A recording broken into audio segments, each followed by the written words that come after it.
નમસ્કાર વિદ્યાર્થી મિત્રો, હું શૈલેષ રસાણીયા આપનું હાર્દિક સ્વાગત કરું છું. હવે આપણે લાસ્ટ બે લેક્ચરમાં આપણે ચોથો યુનિટ સ્ટાર્ટ કરેલ છે, જેનું નામ છે વન્ડરફુલ ક્રિએશન. વન્ડરફુલ ક્રિએશન જે છે તેનું મીનિંગ થશે કે અદ્ભુત સર્જન. જે ભગવાન છે એ માતાની મૂર્તિ બનાવે છે, જ્યારે બનાવતા હોય છે ત્યારે દેવદૂત છે એ આવે છે, પૂછે ભગવાન તમે શું બનાવો છો? ત્યારે ભગવાન છે એ દેવદૂતને બધી વિગતો વિશે ટૂંકમાં જણાવે છે. હવે તેનો આ ત્રીજો લેક્ચર છે, બરાબર? Lecture number 3. અને બે પેરેગ્રાફ આપણે આગળ છે એ સમજી ગયા. બે લેક્ચર ત્રીજો પેરેગ્રાફ. હવે આ જે આજનો જે લેક્ચર છે એ ખાસ અગત્યનો છે. એટલા માટે કારણ કે આમાં ત્રણ આંખની જોડ વિશે છે ભગવાન જણાવે છે દેવદૂતને, એના વિશે વાત કરે છે કે કઈ રીતે ત્રણ આંખની જોડ છે માતાની મૂર્તિમાં, કઈ રીતે ત્રણ આંખની જોડ છે એ રાખવામાં આવી છે, એનું કામ શું છે. જો આપણે દરરોજની જેમ આ બાજુ છે સ્પેલિંગ લખેલા છે, તમે પણ સ્પેલિંગ છે એ તમારે લખી નાખવાના એક પેજમાં, કારણ કે આપણે લખેલા છે. એનો આ પેરેગ્રાફ છે, બરાબર? અને આ પેરેગ્રાફમાં એવો પ્રશ્ન પણ પૂછાય છે કે ભગવાન જે માતાની પાસે જે ત્રણ આંખની જોડ છે એ કેવી રીતે કામ કરે છે, બરાબર? એનું શું કામ છે તેની આ માહિતી છે આ પેરેગ્રાફમાં આપે છે. અને ખાસ ધ્યાન રાખજો, બરાબર? એક વર્ડ્સ ઉપર છે ધ્યાન રાખતા જાજો, જેથી કરીને તમારે ટ્રાન્સલેશનમાં કોઈ જે સમસ્યા ન થાય. ઓકે, જોઈએ છે આપણે પેલું છે. અને સાથે સાથે એક પણ વસ્તુ ધ્યાન રાખજો, તમારે તમે ટેક્સ્ટ બુક પણ રાખજો. તમને કીધું ને આપણે રોજની જેમ પેન્સિલ રાખવાની, જે શબ્દ અઘરો હોય હું એને સમજાવું છું એની નીચે અંડરલાઈન કરવાની. અને ગુજરાતી જો તમને ન યાદ રહેતું લાંબા સમય સુધી તો તમારે ગુજરાતી લખી નાખવાનું, જેથી કરીને કોઈ પ્રોબ્લેમ ન થાય. ઓકે, તો અહીં જોઈએ છે the angel shook his head slowly and said. The angel નો મીનિંગ આપણે શું લેવા છે? દેવદૂત. જો એન્જલ એટલે પરીનો, બરાબર? એન્જલ એટલે શું થશે? દેવદૂત. The angel shook. શેક નું ભૂતકાળનું રૂપ શું થાય? શુક. અહીંયા આપણે મીનિંગ લઈએ શુક એટલે હલાવવું થાય. His head એટલે માથું. આપણે આમ કરીએ ને, માથું હલાવીએ પછી આમ હલાવતા હોય, આમ હલાવો, એને શું કહેવાય? shook his head, બરાબર? The angel shook his head slowly. Slowly એટલે શું થાય? ધીમેથી. કે દેવદૂતે ધીમેથી એનું માથું હલાવ્યું and said, અને કહ્યું. દેવદૂત છે એ માથું હલાવે છે. કદાચ જો આમ જ લાવ્યું હશે, કારણ કે અહીંયા એનો શબ્દ કેવા છે? a mighty, બરાબર? a mighty impossible task. mighty એટલે ખૂબ જ, અહીં mighty એટલે શક્તિશાળી. તો બે મીનિંગ છે mighty ના, બે મીનિંગ. mighty એટલે ખૂબ જ પણ થાય, mighty એટલે શક્તિશાળી પણ થાય. ખબર છે તમે સિરિયલ આવતી mighty રાજ, બરાબર? એના ઉપરથી શબ્દ લઈ શકાય. mighty એટલે શક્તિશાળી, પણ અહીંયા પણ શક્તિશાળી નથી લેવાનું, અહીંયા તમારે શું લેવાનું છે? ખૂબ જ. દેવદૂત શું કહે છે? His head slowly say a mighty impossible. Impossible નો મીનિંગ શું થાય? અશક્ય. અહીં શું કહે છે દેવદૂત? A mighty impossible task. task એટલે કાર્ય. task એટલે શું થાય? કાર્ય. તો ટાસ્ક શબ્દ ક્યારે વપરાય? જ્યારે આપણે કોઈ એજન્ડા પૂરો કોઈ કામ કરતા હોય, કોઈ વ્યૂહરચના કે કોઈ પ્લાનિંગ કોઈ વર્ક કરતા હોય એને આપણું ટાસ્ક કહેવાય, બરાબર? એના માટે કયો શબ્દ વપરાય? ટાસ્ક, બરાબર? A mighty impossible task. એ ખૂબ જ અઘરું કાર્ય છે. ભગવાન દેવદૂત શું કહે છે? માથું આમ હલાવે છે અને એમ કહે છે a mighty impossible task.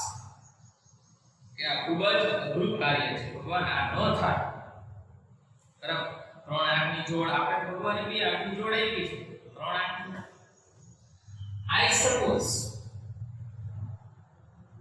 મને એવું લાગે છે, જો સપોઝ નો અહીંયા મીનિંગ શું થાય, લાગુ અથવા ધારણા, બે મીનિંગ થાય. સપોઝ નો મીનિંગ શું થાય, લાગુ અથવા ધારણા કરવું. આપણે કે સપોઝ કે ધારો કે એવું પણ બોલી આપણે, પણ અહીંયા શું થાય, આઈ સપોઝ કે મને એવું લાગે છે 6 pairs of hands. જો એ પ્રશ્ન છે 6 એટલે કે 6, પેર એટલે જોડ, hands 6 pairs of hands, 6 હાથની જોડ. નો વે, હોય જ નહીં. શું કે છે, નો વે, હોય જ નહીં. 6 હાથની જોડ ક્યાં છે? અહીંયા એક પ્રશ્ન એ થાય કે 6 હાથની જોડ ઈ કઈ રીતે શક્ય? 6 હાથની જોડ એટલે 12 હાથ થાય. કેટલા થાય? 12. એક જોડમાં 2 હાથ. એટલે દેવદૂત એમ કહે છે કે માતાને 6 હાથની જોડ એ ઇમ્પોસિબલ છે, હોય જ શક્ય છે. આપણે ભગવાન એક હાથની જોડ આપી છે એટલે કે 2 હાથ આપ્યા છે, પણ પૂરતા છે આપણે. એટલે અહીં છે સપોઝ 6 pairs of hands, 6 હાથની જોડ. નો વે, જો એ ઉદ્ગાર છે, એ શું છે, ઉદ્ગાર. નો વે, હોય જ છે. ભગવાન કહે છે નો, these hands are not a problem for me. એ ભગવાન શું કહે છે, these hands એટલે કે આ હાથ are not a problem for me, કે આ હાથ મારા માટે સમસ્યા નથી. કારણ કે ભગવાનને હાથ મૂકવામાં કોઈ સમસ્યા નથી. 6 હાથની જોડ મૂકી એમાં એને કોઈ સમસ્યા નથી. સમસ્યા કેની હતી? આંખોની હતી. એટલે ભગવાન કહે છે નો, these hands are not problem for me. આ હાથ મારા માટે સમસ્યા નથી. It is the 3 pairs of eyes.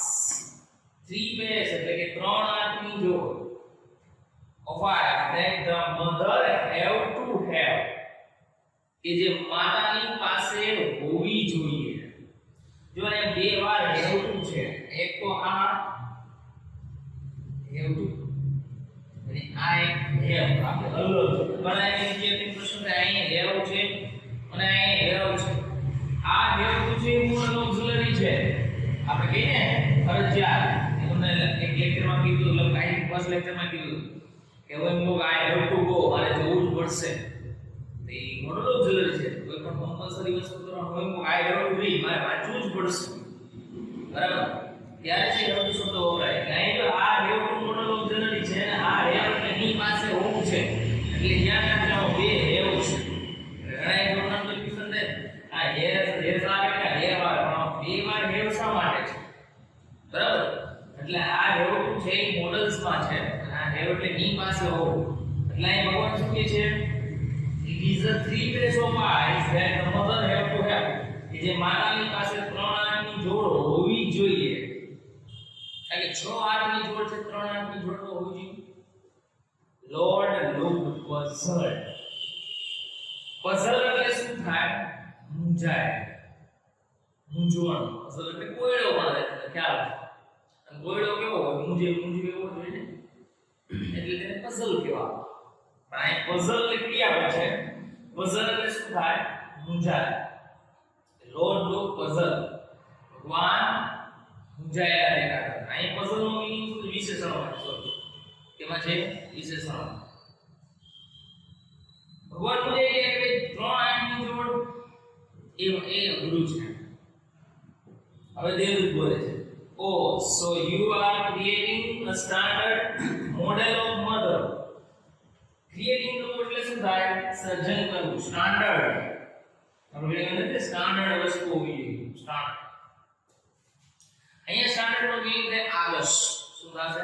આદર્શ. આપણે કોઈ પણ વસ્તુ છે, આદર્શ વસ્તુ હોય એ લાંબો સમય તો આપણે કહીએ સ્ટાન્ડર્ડ વસ્તુ જોઈએ લાંબા સમય સુધી ટકે. બરાબર? એમ અહીંયા સ્ટાન્ડર્ડ નો મીનિંગ શું થશે? આદર્શ. oh so you are creating a standard model. model એટલે મૂર્તિ, પ્રતિમા. model of mother. અરે તેથી તમે માતાની આદર્શ વૃત્તિ બનાવી રહ્યા છો જો આ પ્રશ્ન ચીજ છે અરે તેથી તમે માતાની આદર્શ વૃત્તિ બનાવી રહ્યા છો કે હવે જે ખબર પડી ને કે એને ભગવાને શું શબ્દ વાપર્યો હતો માં એ બધા શબ્દો વાપરી દેવદૂતને ખબર પડી ગઈ કે ભગવાન તો માતાની મૂર્તિ બનાવે છે એટલે એ કહે છે oh so you are creating a standard model of mother અરે તેથી તમે માતાની આદર્શ વૃત્તિ બનાવી રહ્યા છો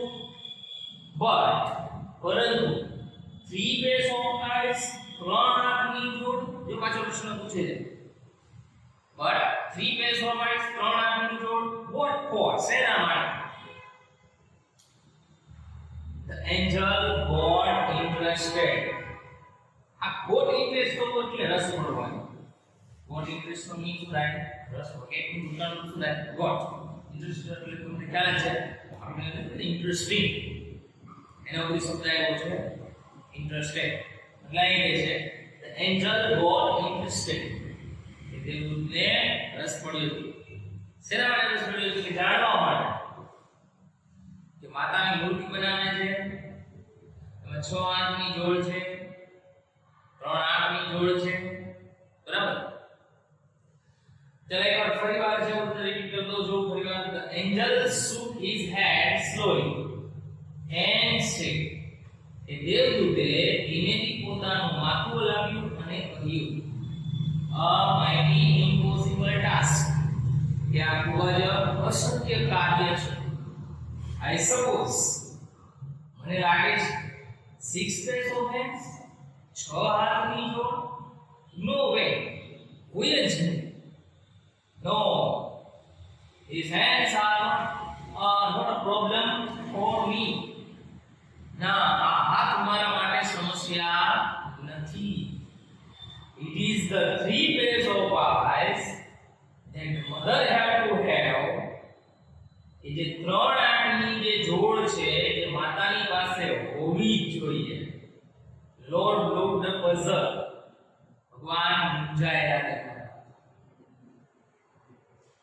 હવે દેવદૂત કહે છે oh so you are creating a standard model of mother અરે તેથી તમે ભગવાનની માતાની આદર્શ મૂર્તિ બનાવી રહ્યા છો but 3 pairs of eyes પણ ત્રણ આંખની જોડ what for શેના માટે the angel got interested દેવદૂતને રસ પડ્યો ઓકે તો આ આપણો ત્રીજો લેક્ચર છે અને આના પછી 3 pairs of eyes વિશે આપણે સમજશું પણ સૌથી પહેલી વસ્તુ છે કે આને સ્પેલિંગ આવડવા જોઈએ પ્રોનાઉન્સિએશન ખૂબ વ્યવસ્થિત થવું જોઈએ ઉચ્ચાર અમુક શબ્દો છે આમાં કે જેના નામ માઇટી ઘણા બધા માઇટી વાર્તા નથી આવડતું એક માઇટી શબ્દ છે ત્યાર પછી